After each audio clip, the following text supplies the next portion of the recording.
Powerco 5G, best design, best AI. Think Techno, think Purvika. மணப்பெண்ணின் பிரத்யேகமான திருமணம் Vivaha the Chennai Silks. Periyar Maniamai Institute of Science and Technology, Tanjavur. ECE with specialization in AI and ML, IoT, robotics and industrial automation. கல்லு குடிக்கிறேன் கல்லு இறக்குறேன்னு அறிவிச்சு ஒரு போராட்டம் பண்றாரு ஒருத்தர் ஊரையே கூட்டி வச்சுட்டு நீ வேடிக்கை பண்றதுன்னு என்ன கவர்மெண்ட் மதுவிலக்குக்கு எதிரான இந்த கோஷத்தை மழுங்கடிக்கிறதுக்கு சீமான் ஒரு ஆயுதம் என்ன வேலை பயன்படுத்துதுன்னு நினைக்கிறீங்களா? of course கல்லு குடிச்சா ஆண்மை குறைவெல்லாம் வராதுன்னா கூட சில பேர் சொல்றாங்க. யாருங்க சொல்றது? ஊரையே கூட்டி கல்லு குடிச்ச ஒரு ஆள் மேல நீ நடவடிக்கை எடுக்க மாட்டேற. கேட்டா தூத்துக்குடி எஸ்பிட்ட கேட்டா நாங்க ஆராய்ச்சிக்கிட்டு இருக்கிறோம் அது 17 கல்லான்னு. கல்லு இறக்குறேன்னு சொல்லித்தான் போராட்டமே. நீ ஏன் போய் யாராயிர? இல்ல அவங்களே வெளிப்படையா சொல்றாங்க. இல்ல அவங்க வெளிப்படையா சொல்லிட்டாங்க நாங்க கல்ல தான் குடிச்சோம். கைது பண்ணே இல்ல அப்படினு. கைது பண்ணு நான் குடிச்சா நீ விடுவியா? இதுக்கு பின்னாடி இருக்கக்கூடிய அரசியலுங்கிறது சீமானை வைத்துக்கொண்டு நம்ம வந்து லைம்லைட்ல வரலாம் அப்படின்னு சொல்லி புதிய தமிழகம் இப்போ ஒரு புதிய ஸ்ட்ராட்டஜியா அந்த அரசியல் எடுத்திருக்கோம். இல்ல கள்ளச்சாராயமும் கல்லும் ஒண்ணு தடை செய்யப்பட்ட ஒன்றை நீங்கள் தயாரிப்பதுதான் கள்ளத்தனம், திருட்டுத்தனம். தெரியாம செய்யறதுக்கு பேரு. இத்தனை வருஷத்துல கல்லு குடிச்சு யாராவது செத்து போயிட்டாங்க அப்படின்னு ஏதாவது செய்தி வந்திருக்கா? இங்க கேளுங்க. கல்லு குடிச்சா போதை வருமா வராதா சொல்லுங்க. சொல்லுங்க நீங்க சொல்லுங்க. கல்லு குடிச்சா போதை வருமா? கல்லு நான் குடிச்சதுல குடிச்சா போதை வரும்னு சொல்றாங்க. கல்லு குடிக்க போறது போதைக்கு தான். நீங்க தேசிய ஜனநாயக கூட்டணியில இருந்த ஆளு. அப்ப நீங்க பாண்டிச்சேரியில போய் கல்லை வந்து இனிமேல் வந்து நாங்க ஆதரிக்க போறது கிடையாது அப்படின்னு சொல்லி நீங்க அங்க தடுத்து நிப்பாட்டிரீங்க. அத மதுபானமா விக்கிறாங்க. அப்ப அங்க தமிழர் செத்து போனா பரவாயில்லையா?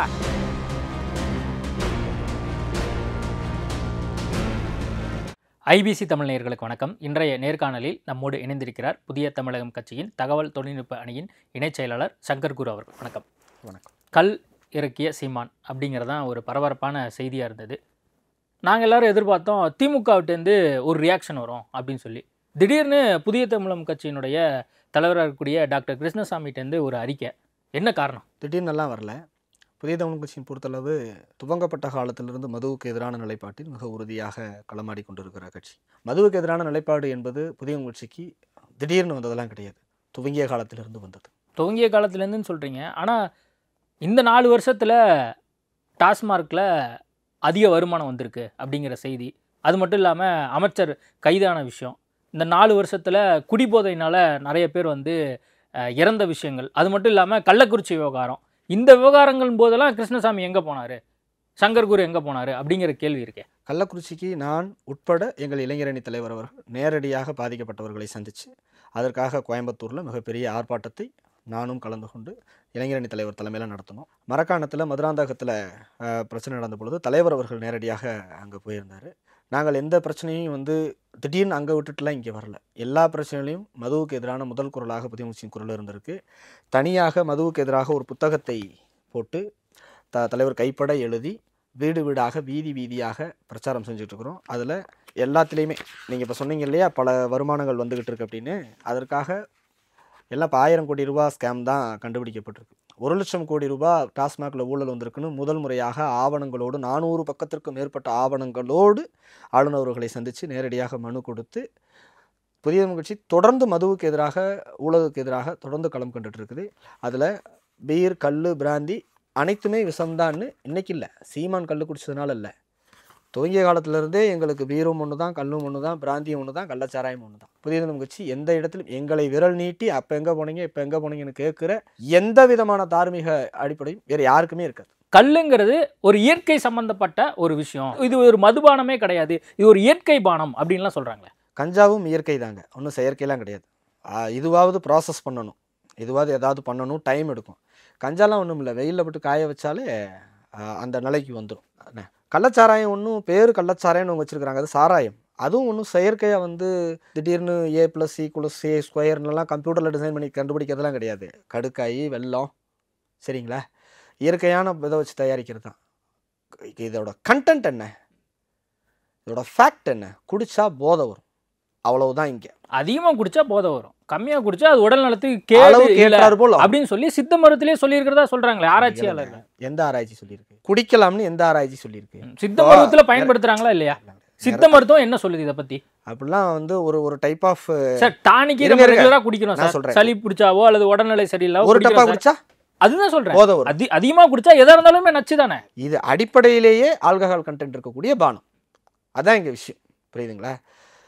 உங்களுக்கு வந்து ஒரு பீர் குடித்தா என்ன போதை ஏறுமோ, 2 பீர் குடித்தா என்ன போதை ஏறுமோ, அதுபோல் கல் 1 டம்ளர் குடித்தா ஒரு அளவு போதை, 2 டம்ளர் குடித்தா ஒரு அளவு போதை ஏறுமே தவிர, இயற்கை பானம் குடிக்கிறது தமிழருங்கிறதுனால போதை ஏறாமல் போகாது. தமிழர் பானம் என்பதால் போதை ஏறாமல் போகாது. போதை ஏறும். அது இது அளவு மாறுமே தவிர போதை ஏறும். ஏறுமா ஏறாதா, அவ்வளோதான் இங்கே கான்செப்ட். போதைக்கு எதிராக பேசுகிறோம், கல்லுக்கு எதிராக பேசலை, பனை மரத்துக்கு எதிராக பேசலை, இயற்கைக்கு எதிராக பேசலை. இயற்கையாகவே இருந்தாலும் அரளி செடியும் இயற்கையான செடி தான். அரளி விதை 2 அரைச்சி குடிக்க முடியுமா? இயற்கையாக முளைச்சிருச்சுன்னு. போதை ஏறுதா? இங்கே கான்செப்ட் என்ன? போதை. போதைக்கு எதிரானது பிரியதர்ஷினியுடைய குரல், அவ்வளோதான். கேரளாவில், புதுச்சேரியில் அங்கெல்லாம் வந்து அரசாங்கமே விற்குது. இப்போ கேரளாவில் அதிகாரப்பூர்வமாக எங்களுடைய கலாச்சாரத்திற்குட்பட்ட ஒரு விஷயமாக இது இருக்குது அப்படின்னு சொல்கிறாங்க. அரசாங்கமே அதை வந்து எடுத்து நடத்துது. அப்போ அங்கெல்லாம் வந்து எந்த பிரச்சனையுமே கிடையாது. இங்கே மட்டும் பிரச்சனை வந்துருன்னா அப்போ நம்மளுடைய நோக்கம் சரியில்லை அப்படிங்கிறதான பார்க்கப்படுது. அது கேரளாவில் என்னவா விற்கப்படுது? உணவாக விற்கப்படுதா? உணவு விடுதிகளில் விற்கப்படுதா? உணவுங்கிறாங்க. முட்டாள்தனமா இல்லையா? அது பைத்தியகாரத்தனமா இல்லையா? தற்குறித்தனமா இல்லையா? போதைப் பொருள் எப்படி உணவாகும்? அதை தெரிந்த கேரள அரசாங்கம் கணக்கு காமிக்காமல் இல்லை, எக்ஸைஸ் டியூட்டி கட்டி, இங்கே எப்படி பீர் பிராந்தி விற்கப்படுதோ அதே போல் எக்ஸைஸ் டியூட்டி கட்டி ஒவ்வொரு பனையும் ஒவ்வொரு தினையும் ஒவ்வொரு பானையும் கூட அரசாங்க கணக்கு காட்டி எத்தனை லிட்டர் வருதுன்னு அரசு கொள்முதல் பண்ணி அரசுகிட்ட உரிமம் பெற்ற ஒரு கடையில் அங்கே வச்சு விற்கிறாங்க.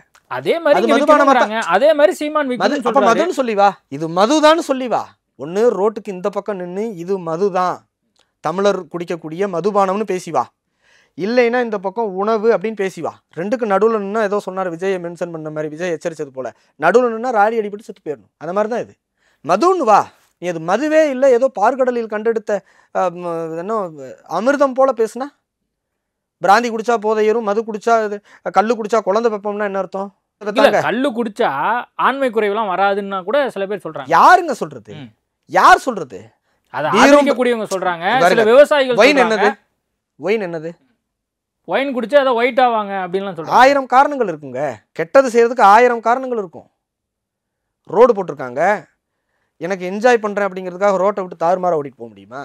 ரோடுன்னு ஒன்று இருக்கு. கல்லுன்னா ஒரு கிளாஸ் குடிக்கணும், 10 கிளாஸ் குடிச்சா அப்புறம் என்ன நடக்குமோ அதுதான் நடக்கும்.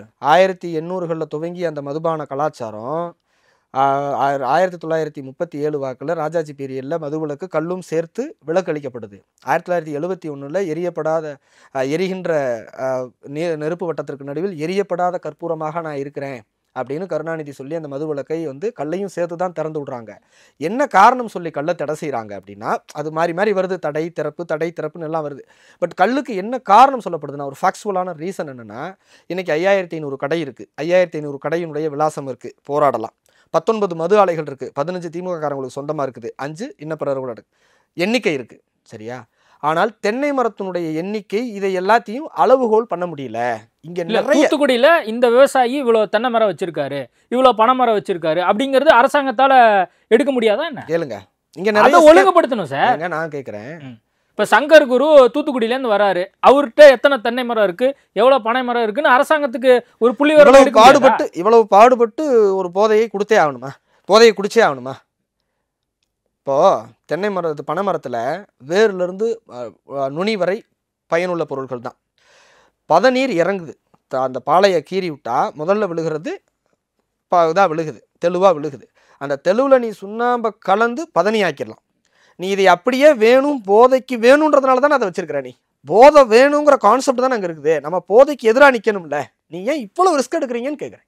இதை பாராட்டி இதை பாதுகாத்தே ஆக வேண்டிய நிர்பந்தம் ஏன் இருக்குது? இல்ல, நான் என்ன சொல்றேன், கிருஷ்ணசாமி தொடர்ந்து இதுக்காக குரல் கொடுத்துட்டே இருக்காரு. டாஸ்மார்க்குக்காக இழுத்து மூடணும்னு சொல்லி தொடர்ந்து குரல் கொடுத்துட்டே இருக்காரு. கிருஷ்ணசாமியை சொல்றேன். அப்போ அதுக்கெல்லாம் வந்து நீங்க முக்கியத்துவம் கொடுக்கறது விட்டுட்டு கல்லு இல்லாத ஒரு விஷயம், அது எத்தனை பேர் குடிக்கிறாங்க நிறைய பேருக்கு தெரியவே தெரியாது. தமிழ்நாடு கிடையாதுங்க. இன்னைக்கு நீங்க தொடங்கும் பொழுது அப்படி தெரியும். பல தமிழக குடும்பங்கள் நாசமானது. இப்போதானே சரக்கு, இப்போதானே வெளிநாட்டு சரக்கு. இதுக்கு முன்னால் பானம்னாலே மதுபானம்னாலே கல்லும் கள்ளச்சாராயம் தானே. அதனால தானே நிலத்தை இழந்தா, வளத்தை இழந்தா, உடல் நலத்தை இழந்தா. எல்லாம் எங்கள்கிட்ட ப்ரூஃப் இருக்குங்க. எத்தனை பேர் நிலத்தை இழந்தா, பொண்டாட்டி பிள்ளைகள் இழந்தா, எத்தனை பேர் தாலி எடுத்தாங்கன்னு எங்களுக்கு தெரியாதா? 1979 கல்லுக்கான தடைங்கிறது இருக்கு. அதுக்கப்புறம் டாஸ்மார்க் வந்தது தானே. அதுக்கு எதிராக போராடுங்க. நாங்கள் வந்து 1 லட்சம் கோடி ஊழல் இருக்கு, 5500 கடைக்கு பர்மிஷன் வாங்கிட்டு 10,000 கடைக்கு மேலே இயங்கிட்டு இருக்கு, சந்து பொந்தில் இயங்கிக்கிட்டு இருக்கு. 2000 பார்களுக்கு மேலே மணமகிழ் மன்றங்கள் பேரில் திமுக வந்து அன்அஃபிஷியலாக கொடுத்து நிறைய கள்ளச்சந்தை மதுகளை ஊக்குவிச்சிருச்சு. 50,000 கோடி கணக்கு காமிக்கிறாங்க, 1 லட்சம் கோடி கணக்கு காமிக்காத பணம் அவங்களுக்கு வருது, வருவாய் கட்டாமல் வருது. அரசுக்கு வருவாய் இழப்பு ஒரு பக்கம். ஆனால் கள்ள மது அந்த ஃபேக்ட்ரியிலேயே கள்ள மது தயாரித்து 12 மணிக்கு 10 மணிக்கு மேலே விற்கிறது, 12 மணிக்கு முன்னால் விற்கிறதுன்னு நிறைய ஸ்கேம் நடக்குதுன்னு 1 லட்சம் கோடி ரூபா ஊழல் நடக்குது, மது விலக்கு அமல்படுத்துங்கன்னு சொல்லி அனைத்து கட்சிகளுக்கும் அழைப்பு விடுத்து இதே சென்னையில் கடந்த வருஷம் மே 10ஆம் தேதி ஒரு ரேலி ஆளுநர்கிட்ட பெட்டிஷன் கொடுக்கக்கூடிய ஈவெண்ட் வச்சுருந்தோம். அதில் எங்களுக்கு நேர் எதிராக கட்டமைக்கப்பட்ட சமூகத்தின் பிரதிநிதியாக அடையாளமாக இருக்கக்கூடிய அண்ணன் டிடிவி தினகரன் அவர்கள் கூட அவங்களுடைய முன்னாள் அமைச்சர்கள், அவங்க கட்சியில் இருக்கக்கூடிய முன்னாள் அமைச்சர்கள், அவங்க திருமதி CR சரஸ்வதி எல்லாத்தையும் அனுப்பி வச்சாங்க. நிறைய இயக்கங்கள் விசுவர்கமா இயக்கங்கள் நடந்தது, நிறைய வந்து அமைப்புகள் அரசியல் கட்சிகள் கலந்துக்கிட்டாங்க. ஏன் நீங்கள் வரமாட்டேன்ட்டீங்க? சீமானுக்கு வந்து அழைப்பு கொடுத்த முறையா? போதைக்கு எதிராகனா நீங்கள் வந்திருக்கணும்ல. முன்னால் வந்து போதைக்கு எதிராக பேசுறது, பின்னால் போய் கல் குடிச்சா நல்லதுன்னு பேசுனா என்னது? கல் குடிச்சா போதை வரும் இல்லைங்க. 10 கோடி பந்தயம் கட்டி கல் சர்வை பண்ணணுமா, புழங்கணுமா? பணம் வெள்ளம் இருக்குது, நார் இருக்குது, தார் இருக்குது, அத்தனையும் இருக்குல்ல. அதையெல்லாம் வித்துட்டு போங்களேன். ஏதோ பனைத்தொழிலுக்கே எதிராக இருக்கிற மாதிரி பொங்கி எழுறீங்க. கல் வித்தா மட்டும்தான் பனைத்தொழில் வாழுமா? இது தொடர்பா விவசாயிகள்லாம் யாருமே வந்து கவலை தான் தெரிவிக்கிறாங்க. எந்த விவசாயிங்க 10 கோடி பந்தயம் கட்டுறது என்னங்க விவசாயி? பச்சை துண்டு போட்டா விவசாயி சொல்றது எங்களால வந்து கல்லை விற்க முடியல. ஏன் விற்கிறேன்ற கள்ளச்சாராயம் கூட தான் விற்கலன்னு கவலைப்படுறான். ராமநாதபுரம் பக்கம் வாங்க, இதே தூத்துக்குடி பாங்க, இதே கள்ளக்குறிச்சியில் குடிச்சு செத்தவனுக்கு தான் பாதிப்பு, குடிச்சு வித்தவனுக்கு லாபம் தானே. குடிச்சு வித்தவனுக்கு ஒரு நஷ்டம் இருக்கும்ல. இவ்வளோ நாள் வித்துக்கிட்டு இருந்தோம், இப்போ நின்று போச்சுன்னு. கஞ்சா விற்கிறவனுக்கும் அதே கவலை தாங்க, கள்ளச்சாரம் வைக்கிறவனுக்கும் அதே கவலை தான், எல்லாருக்கும் அதே கவலை தான். செஞ்சிடலாமா? எல்லாரும் கவலைப்படுறாங்கிறதுக்காக கழட்டி விட்டுற முடியுமா? கவர்மெண்ட்டுக்கும் தான் மது விலக்கு அமல்படுத்திட்டா லாஸு, கடைகள் அப்படியே இன்னொரு 100 கடைகளை திறந்துங்கன்னு விட்டுறலாமா? ஏங்க இவ்வளவு தூரம் ஒரு ஃபேக்ட்ரி வச்சு, ஃபேக்ட்ரியில் ஒரு மினிமம் ஸ்டாண்டர்ட் வச்சு அதை தயாரித்து அது பல ப்ராசஸுக்கு அப்புறம் அரசாங்கத்தின் நேரடி கண்காணிப்பில் வரக்கூடிய மதுவிலேயே கள்ள மது வரக்கூடிய இந்த இடத்துல கணக்கே இட முடியாத ஒரு மது வகையை நீங்கள் இதுக்கு மாற்று இதுக்குன்னு கொண்டு நிறுத்தினீங்கன்னா இது உலக பைத்திய காரணம் இல்லையாங்க? ஒரு பல நாடுகளில் சில வைத்தியங்களுக்கும் கூட மது அருந்தலான்னு ப்ரிஃபர் பண்ணுறாங்க. எல்லாரும் மது அருந்த முடியுமா? இல்லை, அப்போ உங்களுடைய கவலை எல்லாமே ஸ்ட்ரீம்லைன் பண்ணக்கூடிய விஷயத்திலே நிறைய முறைகேடு நடக்குது. இப்போ ஸ்ட்ரீம்லைன் இது வந்து பண்ண முடியாது, அதன் காரணமாக நம்ம எதிர்க்கிறோம். அப்படியா? பல கிராமங்களில் பல தோட்டங்களில் ஊதியமே அவனுக்கு கொடுக்குற ஒரு சொம்பு 2 சொம்பு கல் தான் ஒரு காலத்தில். புரியுதுங்களா? இதே கள்ளக்குறிச்சியில் நாங்கள் நேரடியாக போயிருந்த பொழுது அவங்க சொல்கிறாங்க, சம்பளமே எங்களுக்கு கொடுக்குற சாராயம் தாங்கிறாங்க. அப்போ எவ்வளோ பெரிய அடிமைத்தனத்தை! அதாவது அரசாங்கம் நடத்தக்கூடிய கடைகளில் ஒரு விற்கிற ஒருத்தர் செல்லர் இருப்பார், இவர் பையர் வாங்கி குடிக்கிறாரு, விரும்பி போகிறாங்க, குடிக்கிறாங்க. இது ஒரு கான்செப்ட். இந்த கல் என்னவாகும் அப்படின்னா எல்லா மரமும் விநியோகிக்கிற கடைகளாக மாறிடும். புரியுங்களா? இருக்கிறதுலே அதிக லாபமானது போதை வஸ்துக்கள். அப்போ அந்த போதை வஸ்துக்களுக்கான வியாபார தலமாக ஒவ்வொரு மரங்களும் மாறிவிட்டால் எப்படி இதை கண்ட்ரோல் பண்ணுவீங்க? என்ன உங்கள்கிட்ட சிஸ்டம் இருக்குது? இது என்னங்க தமிழர் பானம்? இது எவ்வளோ பெரிய தற்கொலைத்தனமான வாதம். தமிழர் பண்ணுனா தப்பே இல்லையா? தமிழர்கள் குத்திக்கலாம், கொலை செஞ்சுக்கலாம், கற்பழிச்சுக்கலாம், எல்லாம் பண்ணிக்கலாமா? தமிழர்னா என்ன வேணாலும் பண்ணிக்கலாமா? இது என்ன வாதம்? இது என்ன டைப் ஆஃப் ஆர்குமெண்ட்டுங்க? ஒரு கட்சியை நடத்தக்கூடிய ஒரு தலைவர் கொஞ்சம் கூட அறிவு இல்லாமல் ஒரு மரம் ஏறி கல்லை இறக்கி தடை செய்யப்பட்ட மது வகை, அது தடை செய்யப்பட்டது, அதை இறக்கி நீயும் குடிச்சு ஊருக்கும் ஊற்றி கொடுத்து மீடியாவை கூப்பிட்டு நீ விளம்பரம் பண்ணிக்கிட்டு இருக்கீங்கன்னா உன்னை என்ன செய்யலாம்? ஏன் வேடிக்கை பார்க்குது இந்த கவர்மெண்ட்டு? நேரம் கைது பண்ணியிருக்க வேண்டாமா? எத்தனையோ விவசாயிகள் அப்பாவிலாம் பிடிச்சி ஒரு ஆளையும் பிடிச்சி உள்ளே போடுறல. கல் விற்கிறேன்னு அறிவிச்சு, கல் குடிக்கிறேன், கல் இறக்குறேன்னு அறிவிச்சு ஒரு போராட்டம் பண்ணுறாரு ஒருத்தர், ஊரையே கூட்டி வச்சுட்டு. நீ வேடிக்கை பார்த்துறதுன்னு என்ன கவர்மெண்ட்டு? இல்லை, என்ன காரணம்? ஏன் கூட்டு மதுவிலக்குக்கு எதிரான இந்த கோஷத்தை மழுங்கடிக்கிறதுக்கு சீமான் ஒரு ஆயுதம். என்ன வேலை பயன்படுத்துதுன்னு அப்கோர்ஸ் நாங்கள் நேரடியாக குற்றம் சமத்துவோம். கனிம வளம்னு ஒரு பக்கம் பேசுவார், முன்னீர் பள்ளத்தில் அத்தனை பேர் 3 பேர் இறந்தாங்க. ஒரு பெரிய கல்குவாரி, அனுமதி மறுக்கப்பட்ட கல்குவாரி, சீல் வைக்கப்பட்ட கல்குவாரி இயங்கிட்டு இருந்தது.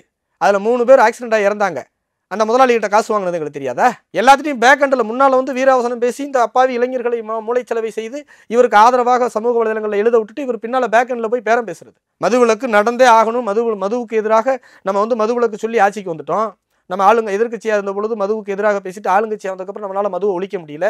கூடுதலாக நம்ம மேலே ஏகப்பட்ட குற்றச்சாட்டுகள் வந்துருச்சு. மதுவிலக்குக்கு தமிழ்நாடே கொந்தளிச்சு போராடிக்கிட்டு இருக்குது. ஸோ இந்த நேரத்தில் மதுவிலிருந்து ஒரு டைவர்ட் பண்ணு அப்படிங்கிறதுக்கு ஒரு டூல் வேணும்ல, ஒரு காரணம் வேணும்ல. சீமானை பயன்படுத்துது திமுக. அதனால தானே கைது பண்ணலை. ஏங்க ஒரு 30 கிராம் கஞ்சாவை நீங்கள் இப்போ வச்சுருக்கீங்க, நான் போலீஸ்கிட்ட கூப்பிட்டு போதை தடுப்பு போலீஸ்க்கு சொன்னால் அவங்களை வந்து பிடிச்சி போவாங்களா மாட்டாங்களா? இதே மாதிரி இவர் உங்கள் பேரை சொல்லி இவர் இந்த மாதிரி 2 லிட்டர் கஞ்சா இறக்குறாரு, கல் இறக்குறாருங்கன்னு உங்களை சொன்னால் தடை செய்யப்பட்ட மதுபானம்னு சொல்லிட்டு வந்து பிடிச்சிட்டு போவாங்களா மாட்டாங்களா? ஊரையே கூட்டி கல் குடிச்ச ஒரு ஆள் மேலே நீ நடவடிக்கை எடுக்க மாட்டேற. கேட்டால் தூத்துக்குடி எஸ்பிகிட்ட கேட்டால் நாங்கள் ஆராய்ச்சிக்கிட்டு இருக்கிறோம் அது 17 கல்லான்னு. எங்க கல் இறக்குறேன்னு சொல்லித்தான் போராட்டமே. நீ ஏன் போய் ஆராயிற? எதுக்கு ஆராயணும்?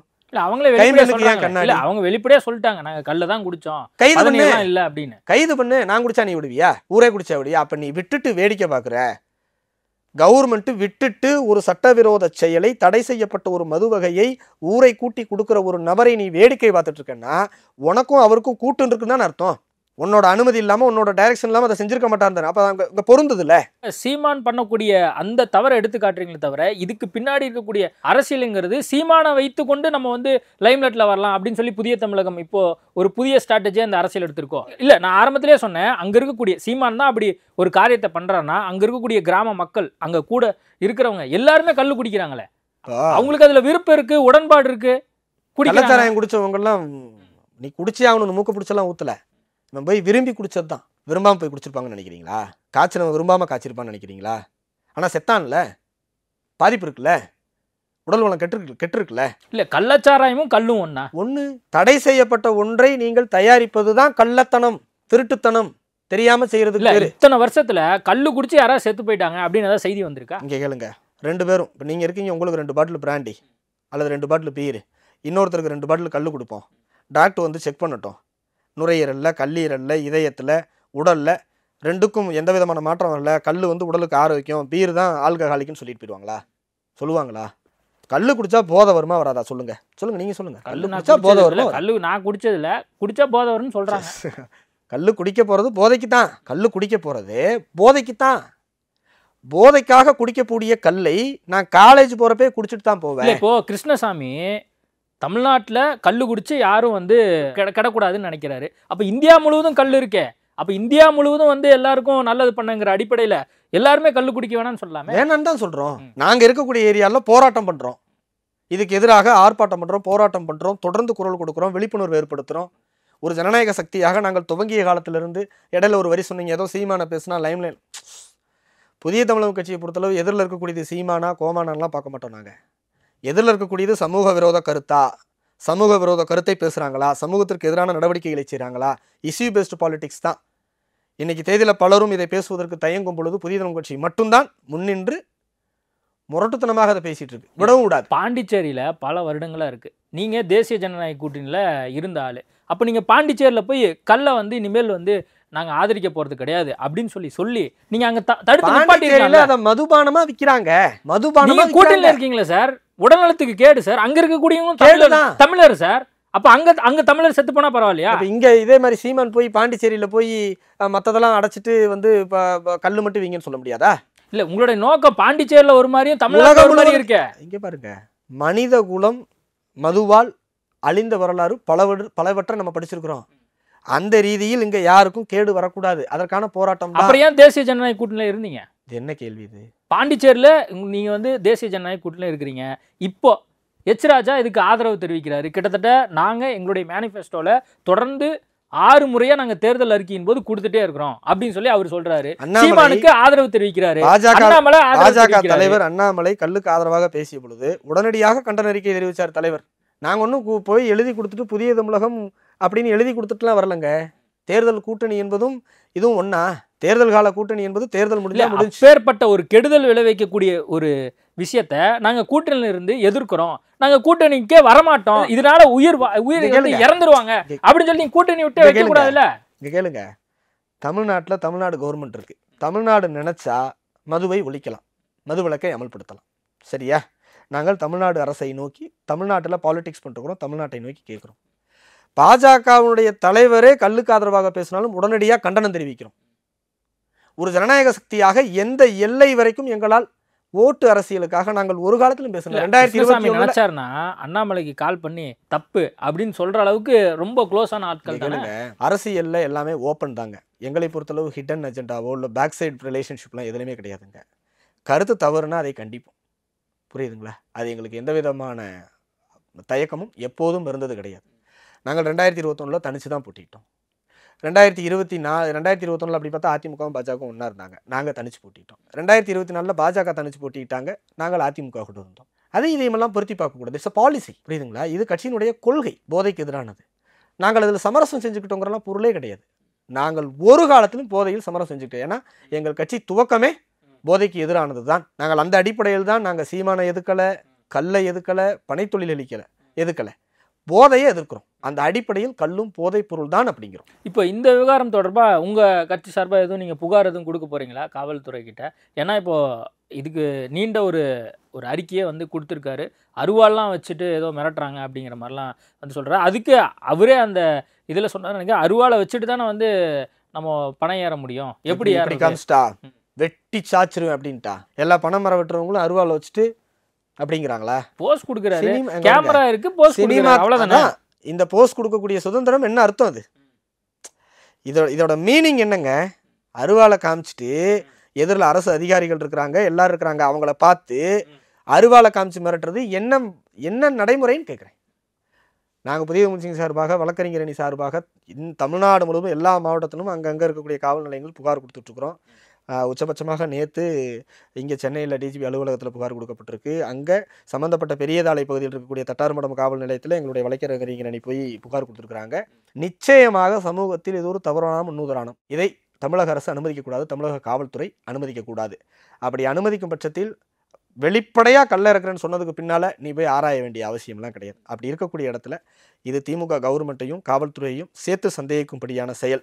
நாங்கள் தொடர்ந்து அதற்கு எதிராக குரல் கொடுத்துட்டு இருக்கோம். சீமான் மீது எந்த காழ்ப்புணர்ச்சியும் கிடையாது. பர்சனலாக யார் மேலேயும் யாருக்கும் எந்த காழ்ப்புணர்ச்சி இருக்க வேண்டிய அவசியம் என்னங்க? இல்ல, தேர்தலில் ஒரு 10 மாசம் இருக்கு, அதனால நீங்க அந்த ஒரு விஷயத்துக்காக தேர்தல் 2.5 வருஷத்துக்கு ஒருக்கா உள்ளாட்சி அது இதுன்னு வந்துட்டு தாங்க போகும்.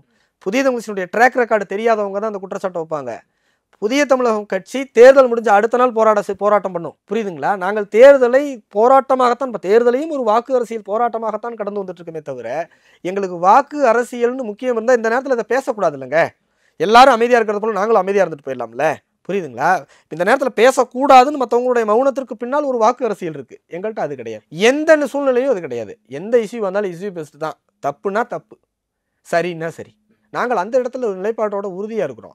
சீமான் மேலே தனிப்பட்ட முறையில் காழ்ப்புணர்ச்சி பண்ணுறதுக்கு எங்களுக்கு என்ன இருக்குது? ஒன்றுமே கிடையாது. சமூக விரோதமாக ஒரு கொம்பன் ஒரு திரைப்படம் வந்தது, அந்த வன்முறை காட்சிகள் இருக்குது, அதை நீக்கணும்னு பேசும்பொழுது அதுக்கு ஆதரவாக வந்தால் எதிர்க்காமல் என்ன செய்கிறது?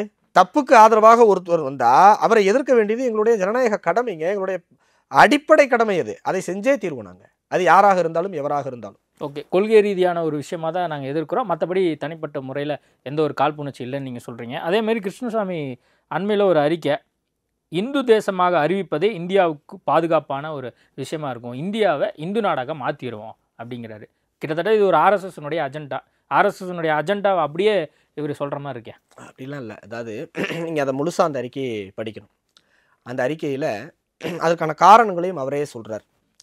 என்னென்னா, ஒரு மதத்தின் மடியில் படுத்துக்கொண்டு ஒரு மதத்திற்கு எதிராக பேசுவதல்ல மதச்சார்பின்மை, எந்த மதத்தையும் சாராமல் இருப்பது தான் மதச்சார்பின்மை. சரிங்களா? ஒரு மதத்தை சாடிட்டு ஒரு மதத்தை தூக்கி பிடிப்பது என்பது மதச்சார்பின்மை எப்படி ஆகும்? இந்து மதத்தில் மட்டும்தான் பார்சியாலிட்டி இருக்கா? பிரிவினை இருக்கா? கிறிஸ்தவ மதத்தில் இல்லையா? இஸ்லாத்தில் இல்லையா? பௌத்தத்தில் இல்லையா?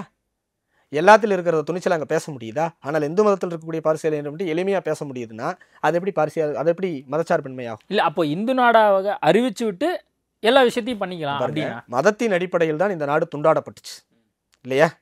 இந்த நாடு சுதந்திரம் வழங்கப்பட்ட பொழுது இந்து நேஷனுங்கிற அடையாளத்தில் தான் இந்த நாடு இருக்குது. இந்த நாட்டில் இருந்து இஸ்லாமியர்கள் தங்களை பிரிச்சுக்கிட்டு தங்களுக்கான ஒரு நாடு தனியாக கட்டிக்கணும்னு போகிறாங்க. அங்கேருந்து பங்களாதேஷ் அதுக்குள்ளே இருக்கக்கூடிய ஒரு பிரிவினை இது அடிப்படையில் பங்களாதேஷ் பிரிஞ்சு போகுது. ஸோ உடஞ்சிருச்சா? நீங்கள் சொல்லக்கூடிய அந்த பன்முகத்தன்மை உடஞ்சி ஒரு சாரார் பிரிஞ்சு போனப்பே அது முடிஞ்சிருச்சு. இருந்தாலும் கூட இந்தியாவில் இருக்கக்கூடிய பெரும்பான்மை இந்துக்கள் எல்லாத்தினுடைய உள்ள கிடக்கையாக அந்த சகோதரத்துவத்தையும் சமத்துவத்தையும் எழுதி வச்சு ஒரு கான்ஸ்டிடியூஷன் அமைச்சு அதன் அடிப்படையில் நாடு இயங்கிக்கிட்டு இருக்கு. இந்து மதம் தான் இந்த சுதந்திரத்தையும் கொடுத்துருக்கு. இந்து மதத்திற்கு எதிராக பேசக்கூடிய சுதந்திரத்தையும் இந்து மதம் தான் கொடுத்துருக்கு. இந்து மதம் நான் மட்டும் ஈஸியாக பேசிக்கிறேன். அப்போ உங்களுக்கு கொடுத்த இந்த சுதந்திரம், உங்களுக்கு அந்த அனுமதிக்கப்பட்ட அளவு அதிகமாயிடுச்சு. பாகிஸ்தானில் சுதந்திரம் அடைய பொழுது 5% இருந்தவன் இன்னைக்கு 1.5%, 2% ஆகிட்டான். 15% இருந்தவன் 4% ஆகிட்டான். இங்கே 5%, 4% இருந்தவங்க 15% ஆகிட்டாங்க, 16% ஆகிட்டாங்க. அப்போ என்ன சொல்லுதுங்க? இந்தியா போல மதச்சார்பின்மையற்ற நாடு உலகத்தில் இருக்குதா? இந்தியா போல எல்லா மதத்துக்காரங்களும் சுதந்திரமாக இருக்கக்கூடிய கட்டமைப்பு இங்கே இருக்குதா? பெரும்பான்மையாக இருக்கிறோம் என்பதற்காகவே இந்துக்கள் இஸ்லாமியர்களை துன்புறுத்துகிற நிகழ்வு இங்கே நடக்குதா? எதுவுமே நடக்காத இடத்துல அவங்க பாட்டுக்கு இருக்காங்க. கிறிஸ்டியன் ஒழுங்காக இருக்கிறாங்க, இஸ்லாமியர் இருந்தாங்க, இந்து அவங்க பாட்டுக்கு இருக்கிறாங்க. ஆனால் இந்த வாக்கு அரசியல் பொறுக்கிகள் என்ன செய்கிறாங்கன்னா, மேடையை போட்டு நீ என்ன மதச்சார்பின்மையை காப்பாத்துற? ஒரு மதத்துக்கு சார்பாக நின்றுக்கிட்டு அந்த மடியில் போய் படுத்துறங்கிட்டு எனக்கு ஓட்டு போட்டுருங்கன்னு நீ ஒரு உத்தரவாதத்தை வாங்கிட்டு வாக்கு அரசியலுக்காக அந்த அற்பத்தனத்திற்காக ஒரு மதத்தின் மீது கல்லெறிஞ்சு கொண்டிருப்பது எப்படி மதச்சார்பின்மையாக? அப்போ கிறிஸ்டியானிட்டியும் இஸ்லாம் சமூகத்தையும் நம்ம வந்து ஒரு பொருட்டாக கண்டுகொள்ளக்கூடாது. புதுசாக யாரும் வந்து இங்கே தங்கிடக்கூடாது. அவங்கள நம்ம ஒரு இதாக தான் பார்க்கணும் அப்படின்னு சொல்ல வர. அப்படி இல்லாமல் எப்படிங்க 16% உயர்ந்திருப்பாங்க? இல்லை 16-20 பிடிக்கலையோ? ஃபேக்டை பேசுங்க. ஃபேக்டை பேசல. அவன் இந்துவா இருக்க பிடிக்கலன்னு சொல்லி கிறிஸ்டியனா இருக்கான் சார், முஸ்லீமா இருக்கான் சார். என்ன சார் பிரச்சனை? யார் தடுத்தா? யார் தடுத்தது? யாரும் நீங்கள் போய் மதம் மாறக்கூடாது, நாங்கள் வந்து மதம் மாற்றத்துக்கு எதிராக பிரச்சாரம் பண்ணோம். என்னென்னு பண்ணோம்னா, பிரச்சனைக்கு பயந்து போராட துணிவற்றவர்களின் புகலிடமாக இருக்கக்கூடாது மதமாற்றங்கள், விரும்பி நிகழணும், இயல்பாக நிகழணும் அப்படின்னு தான் டீச் பண்ணதை வர மதமே மாறக்கூடாதுன்னு டீச் பண்ணலை. இது ஃபண்டமெண்டல் ரைட்டுங்க. என்ன சொல்ல வராது? இப்போ இந்து நாடாக இந்தியாவை அறிவிக்கணும், என்ன நோக்கம், என்ன தேவை? எந்த கான்செப்ட்லையும் இங்கே யாரும் ஒன்று சேர்றதுக்கு தயாரா இல்லை. செஞ்சிருக்கிற வேண்டிய கவர்மெண்ட்டுகளும் ஓட் பாலிட்டிக்ஸ். அப்போ கிறிஸ்டியனும் முஸ்லீம் எல்லாரும் ஒன்று கிடையாது அப்படின்னு சொல்ல வராரா? எப்படி எல்லாம் ஒன்றா இருக்க முடியும்? ஒவ்வொரு சாதியுமே அங்கே ஒன்று கிடையாதுங்க. தமிழர்னு ஒரு அடையாளத்திலே யாரும் ஒன்று கிடையாதுங்க. கல்லருக்கும் நாடாருக்கும் வெவ்வேறு பழக்க வழக்கங்கள் இருக்குது, கோனாருக்கும் செட்டியாருக்கும் வெவ்வேறு பழக்க வழக்கங்கள் இருக்குது, தேவேந்திர குல வேளாளர்களுக்கும் கோனார்களுக்கும் வெவ்வேறு பழக்க வழக்கங்களாக இருக்குது. எந்த இடத்துல இது எங்க ஒன்றா இருக்கு? இவ்வளோ குழப்பங்கள் இருக்கிற இடத்துல குட்டையை குழப்புற மாதிரில இந்த மாதிரி கருத்து குழப்பல. இதுதான் தெளிவான இதுதான் கிளியரான, அதாவது கிளியர் கட்டும்பாங்கல்ல. இப்போ என்ன சொல்ற, இந்தியாவில் உள்ள ஒவ்வொரு ஜாதியும் ஒரு தேசிய இனம், எனவே ஜாதிகளை தேசிய இனமாக அங்கீகரித்து விட்டு இந்தியாவை இந்து தேசமாக அறிவிப்பதே இந்தியாவுக்கு பாதுகாப்பு. அதான் உண்மை அப்படிங்கிறாரு. ஒவ்வொரு சாதியும் தனித்து இயங்குதுல்ல. உங்களுடைய திருமண சடங்கும் என்னுடைய திருமண சடங்கும் ஒன்றா இல்லை, புரியுதுங்களா? கல்லர் மறவர் அகமுடையார் 3 தேவர்னு சொல்கிறாங்க. 3 சாதிகளுக்கும் கொள்வினை கொடுப்பினை கிடையாது, ஒன்று மண்ணா பேச முடியாது, ஒரு உணவு பழக்கம் அவளுக்கு இருக்காது, ஒரு சாமியை கும்பிட மாட்டாங்க. ஒவ்வொரு சாதியும் தாங்கள் தனித்து இயங்குவது தான் இதுன்னு இருக்கிறாங்கல்ல. யார் யாருக்கும் ஒற்றுமை இருக்குது? மொழி ஒற்றுமை இருக்கா? எந்த ஒற்றுமை? அதை தான் மொழிவாரி மாகாணங்கள் பிரிக்கப்பட்டதை தலைவர் வந்து கடுமையாக இது பண்ணல. ஆல்ரெடி பிரித்ததையே நம்ம இங்கெல்லாம் சமாளிக்க முடியல. எப்படி மொழி பிரிச்சுதான் இருக்குது. என்னத்தை சேர்த்துட்டீங்கன்ற என்னங்க சேர்ந்துருக்குது? இங்கே எதுவும் சேருவதற்கான வாய்ப்புகளை இங்கே இருக்கக்கூடிய அரசியல்வாதிகளோ அரசோ செய்யலை. ஸோ உச்சபட்சமாக இப்படி வந்து விட்டு இன்னைக்கு என்ன ஆகி போச்சுன்னா, ஒட்டுமொத்தமாக ஒரு மதத்தை எதிராக ஒரு புறம் நின்றுக்கிட்டு இவங்கெல்லாம் என்ன கன்சால்டேட் ஆகிருக்கிறாங்க, ஓட் பாலிட்டிக்ஸில் கன்சால்டேட் ஆகிருக்கிறாங்க. அவங்களுடைய வாக்குகளில் சிதறல் ஏற்பட்டக்கூடாதுங்கிறதுக்காக அவர்களை தடவி கொடுத்துக்கிட்டே அவங்க பக்கம் நின்றுட்டு அவங்க ஒழுங்கு அவங்க பாட்டுக்கு இருக்காங்க, பொழப்ப பார்த்துட்டு இருக்காங்க. பட் அவங்க அடையாளத்தை நெஞ்சில் மாட்டிக்கிட்டு இந்த பக்கம் நின்று விளையாண்டுருக்கிறாங்க பாலிட்டிஷியன்ஸ். அதை கண்டிக்கணும்னா அதை வந்து இவங்கள்ட்ட சுட்டி காட்டணும்னா இதுதான் ஒரே ஆப்ஷன். இப்படி டிசைட் பண்ணிட்டு போயிடுங்க. இப்படி இருக்கிறதான பிரச்சனை. இன்னைக்கு போய் சீமான் கல் ஊற்றி குடிச்சார்ல, ஹியூமாயின் குடிப்பாரா?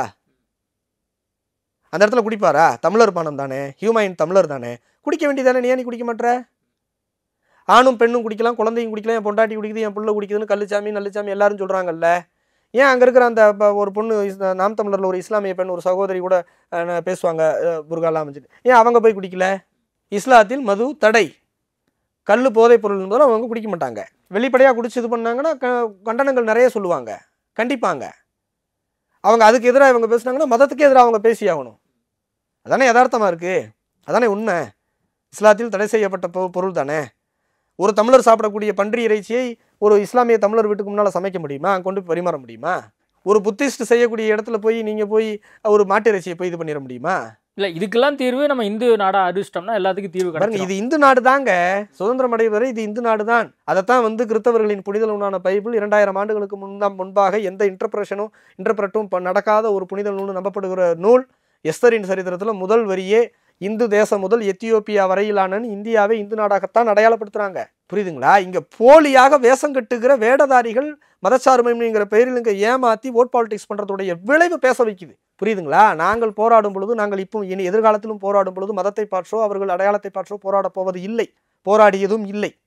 ஆனால் இங்கு போலியாக பேசப்படுகிற மதச்சார்பின்மை பேராபத்தானது.